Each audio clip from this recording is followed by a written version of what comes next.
Good afternoon, everyone, and welcome to another edition of Caradonna Adventures Icon Series. And today we are very fortunate to have our sustainable partnership friend, Georgine Bradley, who is the co-founder of CSAVE Foundation. And Georgine is going to take us on a journey of where her efforts have been very fruitful based on her over 30 years of working within the dive industry. She's a scientist, an underwater photographer, a videographer, a writer. She's been published in numerous scientific journals as well as in dive journals.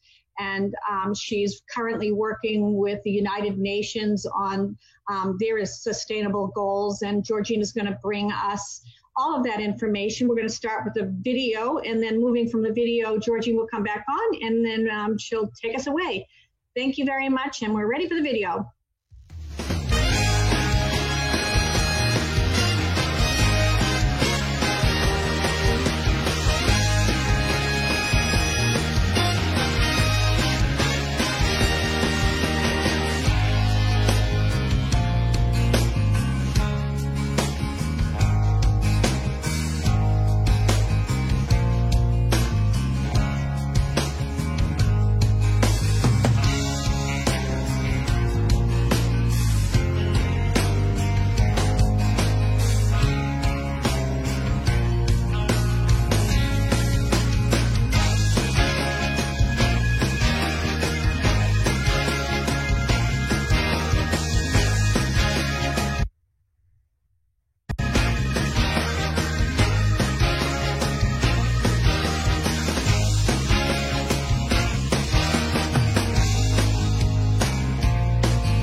Alrighty, and I also need to mention something very important as well, that Georgine is also a Women's Hall of Fame diver, and it's very important in what she has achieved there, and you can tell all of the different destinations and abilities Georgine has for diving.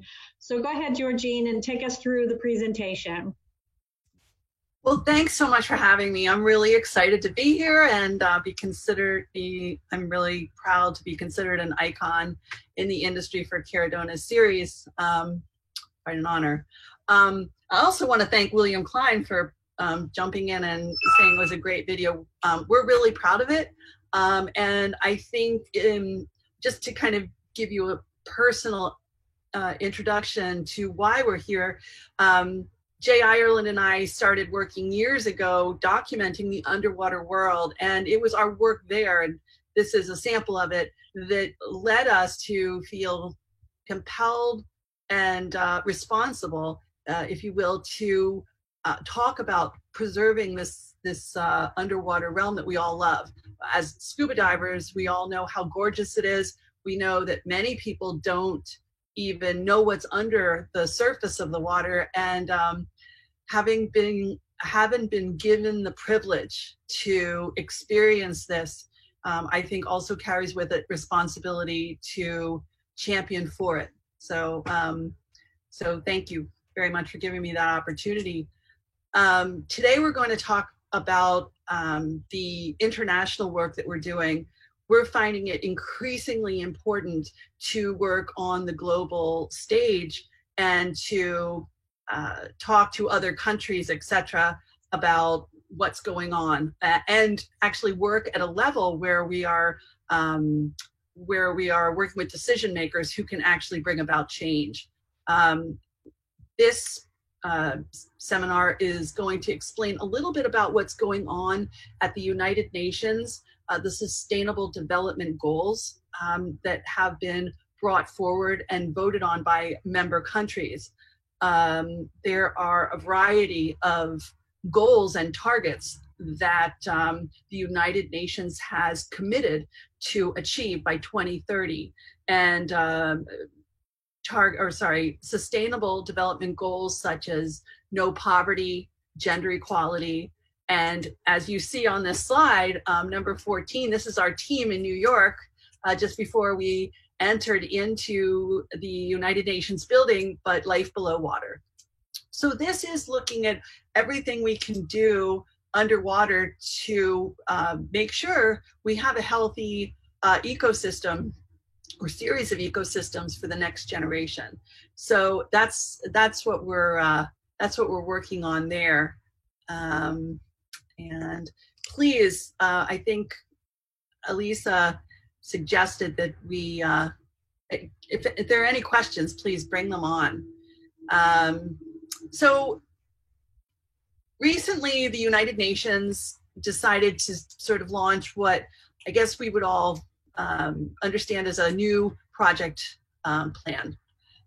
So we have these 17 goals, the last of which is to work together and to synergize all of the goals. So if we are working with underwater, life underwater, and ocean conservation issues, then it would probably be smart to work with the goal to stop poverty. It would probably be really important to talk about gender equality and education, international education, because as you can well imagine, these all interact, and we don't want to be working only in an echo chamber of ocean issues. We want to realize that all of these things are interrelated, and so that's something that we really bring into the fold. And Georgine, your journey to get in front of the United Nations is, that's quite an accomplishment that you've been able to achieve. Can you tell us a little bit about how you got there? And I know you have put countless hours into the CSAVE Foundation. For years, have always been an advocate. But it'd be really interesting to know how you were able to make that journey. And before we get into the other parts of the presentation. Well, thank you for that question. I think our journey has always been one of working internationally. Even with travel articles, etc., working with the leadership of different countries was always a great way for us to affect immediate change and on a very large level. It became apparent years ago that while beach cleanups are critical, and we really yeah, we support them wholeheartedly, and we have our own Get Trashy campaign, and this is very important. But if we only work locally, we're going to clean up those beaches, and then 2 days from now, we're going to receive another deposit of plastics, particularly from the Pacific Rim, etc. So if we're going to make long-lasting change, we need to not just work on the downstream end of problems, but we need to work as far upstream as possible, especially now when we're seeing increasing issues that are being I see every day when I open up my email. Overfishing, acidification of the reefs, poaching, plastic pollution, etc. And what all of this means, it's become huge. So if we work at the United Nations level, then we can perhaps stop that hemorrhaging upstream. And I think there's a lot of hope right now, because all of these member nations have come together, have agreed that this is an important goal, and that by 2030, we should be able to complete our target is to have our goals met by 2030. So anyway, so let me sort of take you through. Any questions, please let me know. I guess these are the global goals, just so you can see at a glance what we are working with as part of the United Nations effort. 14 is the life below water, but there are many other very critical sustainable development goals that are part of this global effort. And they're not individually sustainable. We definitely need to be working and having our eyes on all goals simultaneously if we're going to be successful in this effort. So we have been working on the international stage for, I think it's 12 years now. We started working with CITES, the Conference of International Trade of Endangered Species, about 12 years ago. And now we are in our third year working with the United Nations Sustainable Development Goals. We're very proud of that. And we believe our efforts are to bring an economic discussion to the table and to enlighten decision makers about the importance and how ocean conservation actually can benefit the bottom line of their nation's income. So that's what we are committed to achieving.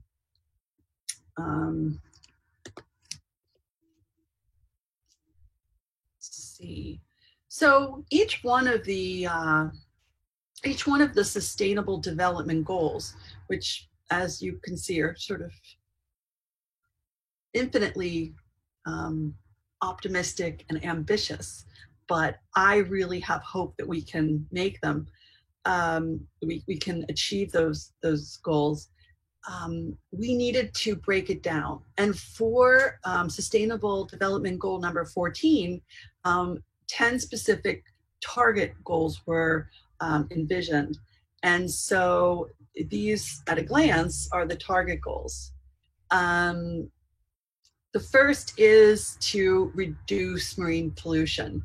So not clean up marine pollution, but reduce it at its root source. That requires education, that requires dedication, and basically changing habits. Protect the ecosystems, that is, and restore those ecosystems that have already been damaged. That's really critical. So I'm not really good at this changing slide thing. So we're also committed to reducing acid acidification and sustainable fishing, which I'm sure you've all heard about again and again. This requires we just don't pull a trigger and have it done. It's not just something that we, vote, yes, let's have sustainable fishing. It requires an entire plan in itself. How do we educate people? How do we get the point across that we're not trying to stop people from fishing? We're trying to ensure that they can fish for future generations, that we're not trying to rob small fishing villages from their traditional rights. We're trying to ensure that those are available in the future. So I think that that's a really important point. When we go to these meetings, we are there to search for solutions that are that will benefit the oceans, but also have in mind how can they coexist? How can local fishing communities coexist with healthy oceans? So something that is, I think, often overlooked are coastal and marine areas. If we're going to have healthy oceans, we need to be educating people, educating governments, educating decision makers about the importance of maintaining mangroves, for example. Mangroves actually serve as a buffer for the human communities on islands, etc. They also serve as nurseries, and it's very important that we get that point across to developers, etc., so that when progress is being made, it's not at the expense of coastal and marine critical areas.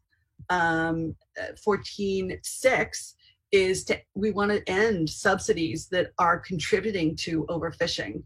This is a big problem. We're actually encouraging overfishing in some areas. And once again, that's not as easy as just saying, okay, well, let's not do that anymore. We need to target it. We need to figure out, how are we going to enforce this? How are we going, what is the metric that we will use? What bodies of governance will be overseeing this? All of these are very important questions that need to be agreed by the international community. And that's what we're there to do and to work out. So it's quite exhausting, but how cool is it that we have the international community at the table discussing these issues? And I think that provides us great hope at a time when, it seems like our oceans are facing increasing challenges. I think we also are we're experiencing a time of great expansion and great hope, and having everybody at the table is definitely a bright light as far as I'm concerned. So, and often we're asked what we can do as individuals, and we can do beach cleanups and those things, but having somebody like yourself, Georgine, representing us, and that's why you are a sustainable partner, is we have programs with you and try to support Sea-Save programs, because you can be our voice. And it's very important, because often people don't know where to focus. And so focusing on a Sea-Save initiative would be one big step, in my opinion, of being able to participate. Thank you. Yes, I agree. I think that number one, staying informed, and we provide a week in review. It's a consolidated digest of ocean news. It includes challenges, new scientific discoveries, breakthroughs, victories, and being informed is, I think, really important. All of us need to be able to speak articulately about what's going on, and then champion those issues. To be honest, what we do is it's really boring. We're working basically in a political arena. We're talking blah, blah, blah, target 14.5, blah, blah. It's really tough to communicate these messages. It's not a fun afternoon at the beach, which is a cleanup, which, I mean, I've participated in them and they're fun. There's an esprit de corps. People love it. But we're trying to say, okay, that's great and important, and we applaud it, but we really do need to stop having the need to go out and do beach cleanups, because for every ton of garbage and plastics, we collect on the beach. There's so much more that is being broken down and turning into an ocean slurry that's so unhealthy. It's unhealthy for our fish. It's starting at the bottom of the food chain and is working itself right up to apex predators that land on our dinner plates if we're fish eaters. And I think that's something that people need to start thinking about. And I so appreciate Caradona's continued support, because those little reminders to come and check out the information and the fact-based, and talking about how does CITES work, what is the appendices, what's going on, what are the targets on these international forums. If the US public does not understand what we're doing, they can't understand the importance of it. They don't understand the importance of it. They don't even understand why we're there. So we want to open conversations, and companies and sustainable partners such as Caradona help us do that and help us continue that conversation. So thank you very, very much for doing that. And thank you, whoever's watching at this point, for listening, taking the time to engage in this conversation, and to become yourself a champion and advocate. I'm going to go on with the targets now. There's only 10 of them, so I won't go on forever. But another important target, which is 14.7, is to increase the economic benefits from sustainable use of marine resources. So as you can see, this effort isn't only to protect oceans. That's something we always need to consider and understand when we're working at the United Nations or at CITES, etc. We have to sort of fulfill the needs of many facets of this effort. So what we want to do is not have waste. We want to examine and bring science into the conversation, and talk about how can we maximize the catch that we are seeing out there. When our fishermen bring in hauls of catch, how can we maximize the use of all of that? And so that's something we want to, that's another target. We'll migrate over to 14A, and that is to increase scientific knowledge, research, and technology for ocean health. The more we know, the more science we can bring into the conversation, the stronger our discussions will be, and the better positioned we are to really accomplish all of the other targets. So that's really important. There will be 2 more targets.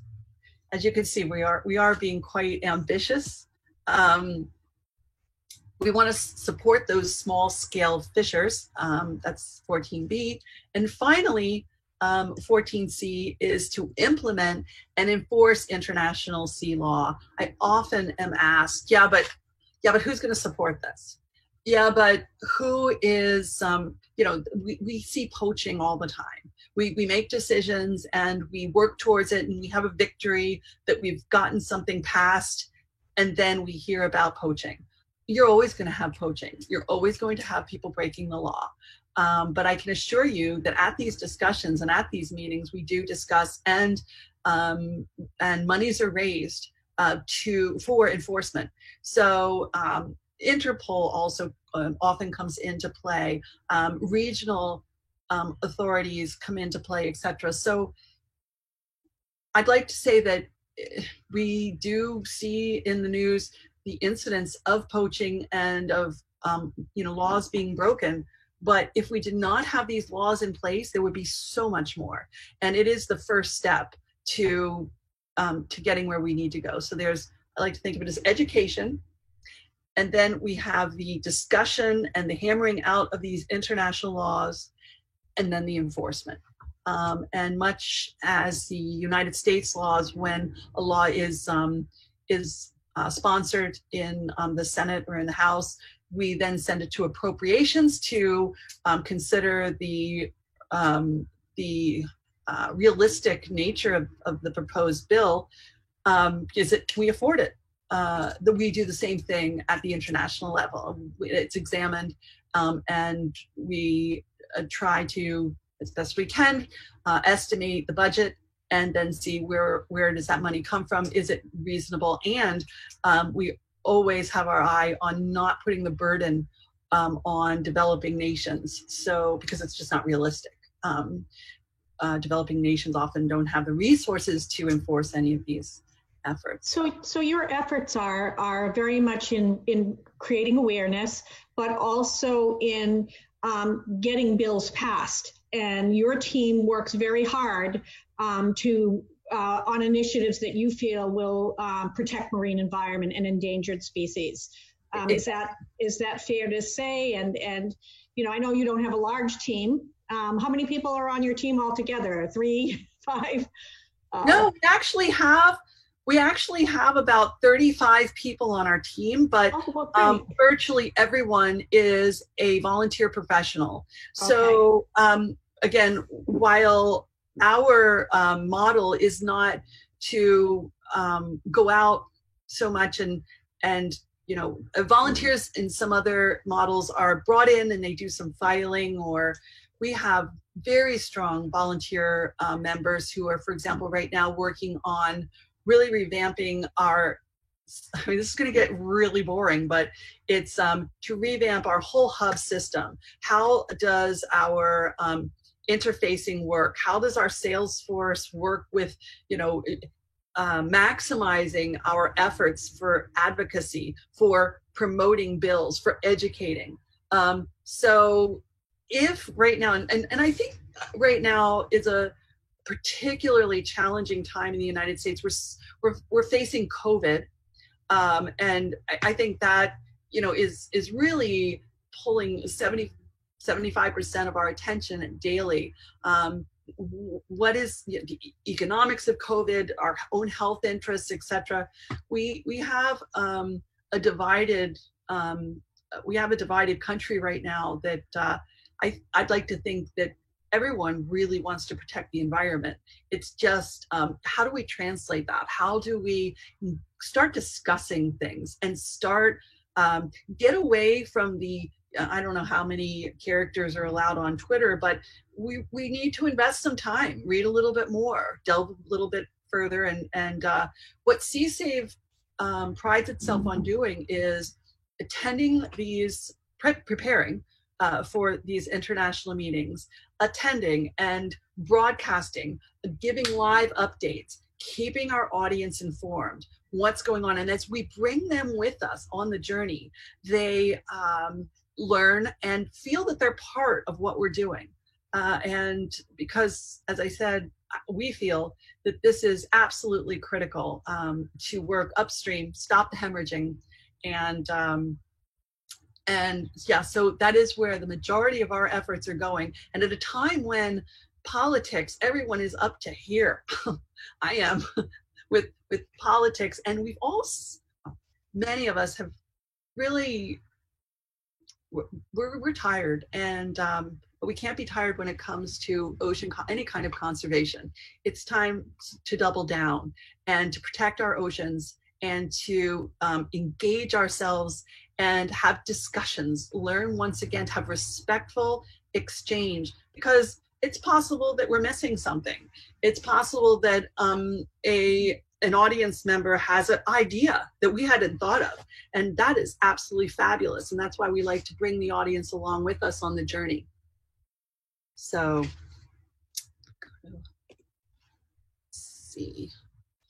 So someone who's helping us on the journey, which I'm really excited about, is Jeremy Piven. I'm a huge Piven fan, and he was able to come into the studio with us about a month ago, and we were still on target to attend the Lisbon Ocean Conference, the United Nations SDG 14 Ocean Conference, and that was postponed. But he was so delightful, and we should have that video out very soon, where he sort of describes what are the SDGs and summates, I think, much more articulately and colorfully than I was able to do so on this presentation. But it was a lot of fun working with them in the studio. And shout out to Anthony Nix Photography, who did all of the production work, the camera work, and the still photography, and our the people in the back end, Toby Minkin and Phil Coles, who are working on all of the production and editing. So that should come out soon, and I hope everyone enjoys it. It was really fun. So I think now is a good time to take any questions, or I think it's a bit of a mouthful, but I'm very excited about what we're doing. I believe 100% that this is critical to protecting our oceans. If we don't work collectively, globally, we're not going to get very far. We can pass laws in the United States to not shark fin, to have sustainable fisheries, but after you get 3 miles off the coast, it's no man's land. Even if we work on blue water regulation, how are we going to control what waste goes into waters along the Pacific Rim? I'm based in California, so I'm talking constantly about the Pacific Rim because the gyre is right off in the Pacific Ocean waters, Northern Pacific.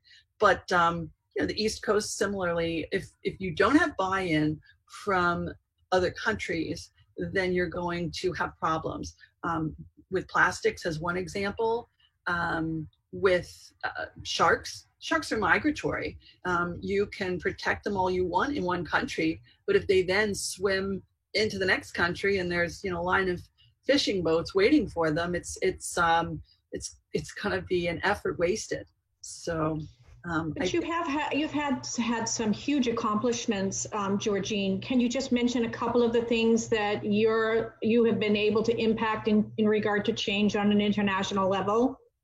I think most of the successes that I can point to would go to the Conference of International Trade of Endangered Species and getting animals protected on the appendices, which is really important.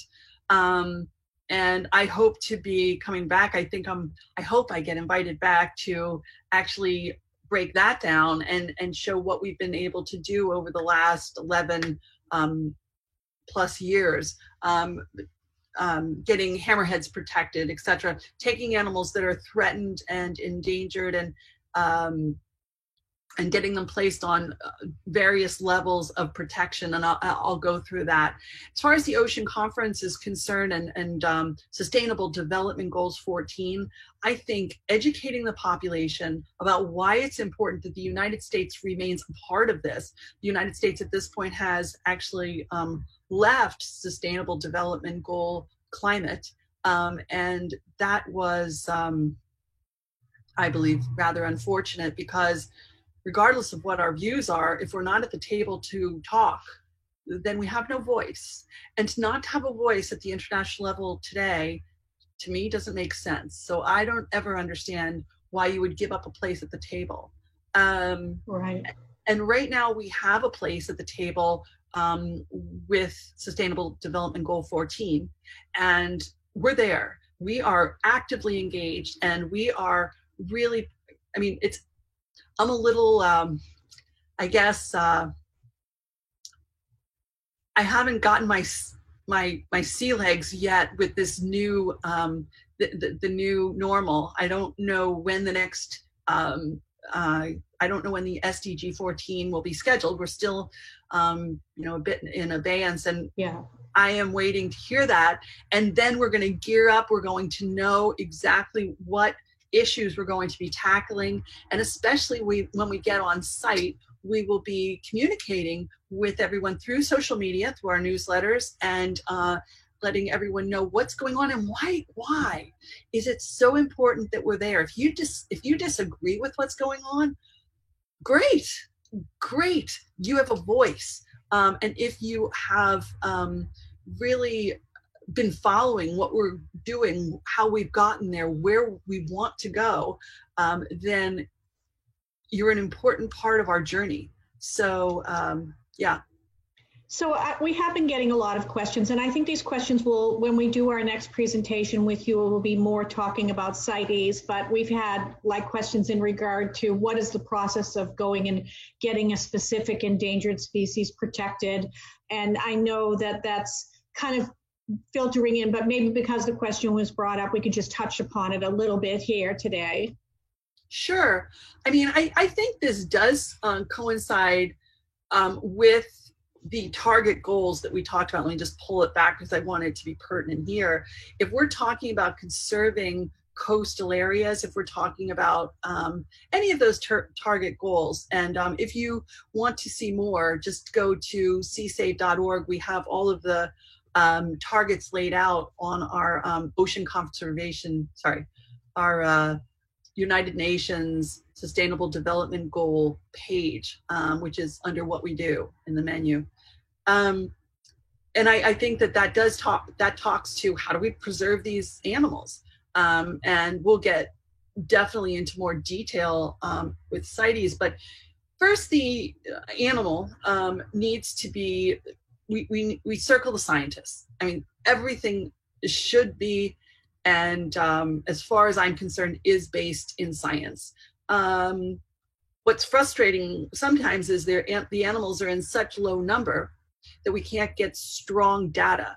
So sometimes the scientists will come back to us and say, gosh, we don't have enough numbers, we don't have enough data, we haven't been able to find enough of this shark in the Southern Pacific to make a strong case for it. So we're not, that becomes a problem in getting the animal listed on one of the appendices, because we don't have any data. But the reason we don't have any data is because the animal is in peril and we can't find them to obtain the data oftentimes. Sometimes there are other reasons, but often that's the reason. So it just doesn't make sense, very frustrating.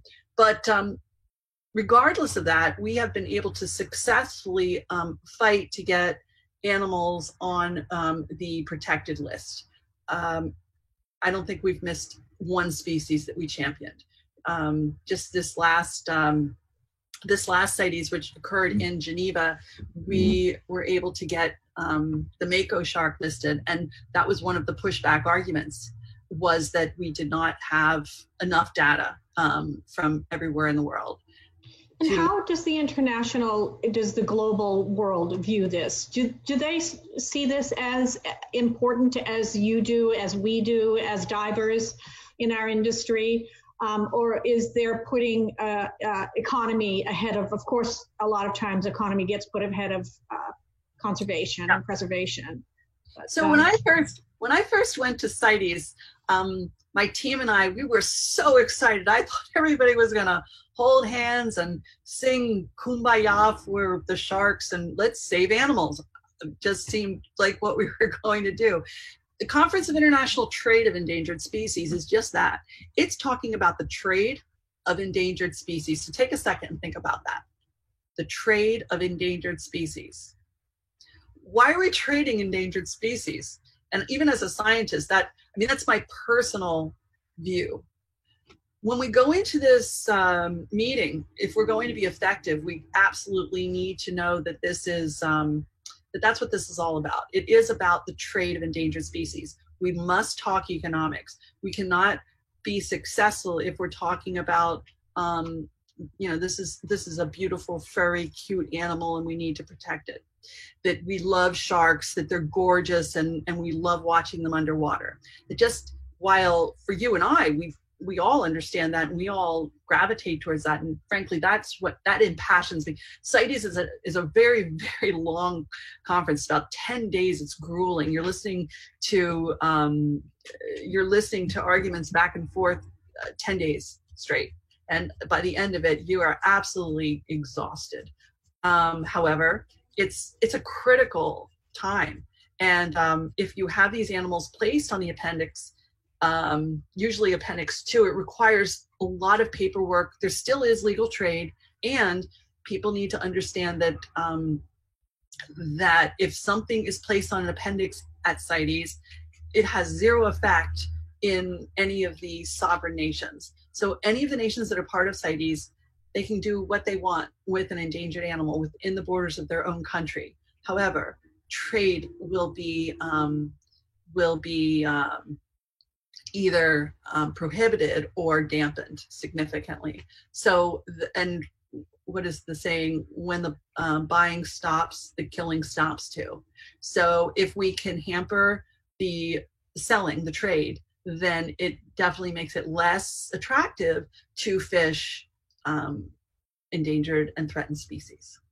So that's CITES. That's a little taster. Yes. Yeah. Well, Georgine, thank you so much. For all of us, for Caradonna, we're all kind of looking to find our way to do better, to be better. And for the dive industry in general, I mean, we just see this on a daily basis, but it's important to have a place where we can have fact-based information. And CSAVE has been a great partner to us, and really appreciate your time and looking forward to the next presentation. Well, I hope your viewers go to csave.org. Yes. And you'll get a really annoying pop-up for our newsletter after you look at the image or the homepage for a short period. So hopefully we'll have people signing up, and they can join us on our journey. So thank you again so much. Yes, and the emails are very purposeful, and so it's a nice break to read some instead of just business, to have something that is more nourishing for the soul to read some of your emails. But thank you so much, Georgine. And we look forward to the next presentation. I look forward to it too. Thank you again so much. Take care. Bye-bye.